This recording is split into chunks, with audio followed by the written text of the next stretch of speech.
How does one analyze India at the Champions Trophy? For a start, assume the IPL never happened. Because if you look at the list of underperformers at the IPL and you look at the list of players batting for India at the Champions Trophy, there's a close match. But I do not believe that form in one is a good enough indicator for form in a second, because you're going out and smashing there, very different pitch conditions, just 20 overs. Here you've got 300 balls as opposed to 120. Even number 7 will have a fair amount of time to bat if there's been a little stumble at the top. Now, having got that out of the way, let's look at what India's strengths are. And I don't remember the last time India counted its seam bowling as its major strength going into a tournament. Bhuvneshwar Kumar is in fine form, he's bowling well at the death. Jasprit Bumrah is being labelled by everybody as among the best death bowlers in the world. And Umesh Yadav is just going through a purple patch. He's bowling fast, he's bowling in good areas, and he's a genuine threat with his pace. So you've got 3 quality fast bowlers. You've got Ashwin, who hasn't played a lot, and you've got Jadeja, who struggled to come out of test match form into T20, but over 10 overs he'll be a different bowler. So you've got 10 overs from each of those. You've got a pretty decent set of 50 overs in there. What happens if one of them has a bad day? Little problem in the side. You're going back to Yuvraj or Kedar Jadhav. Both of them in Indian conditions, pretty good backup bowlers. Jadhav is probably the only player in the world who's your backup keeper and backup spinner.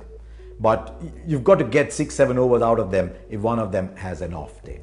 Now, what about the batting? Rohit Sharma hasn't opened for a long time, but I believe deep down he's just waiting to do that again. These pitches in England are not quite seam swing kind of conditions this year, though you can always get a day like that. But these are good batting conditions with the balls coming on. Shikhar Dhawan becomes a different player in those conditions. So Rohit Sharma, Shikhar Dhawan, there might be a school of thought that says over 300 balls, maybe Ajinkya Rahane, but I think the selectors picked those 2 as the primary top order batsmen.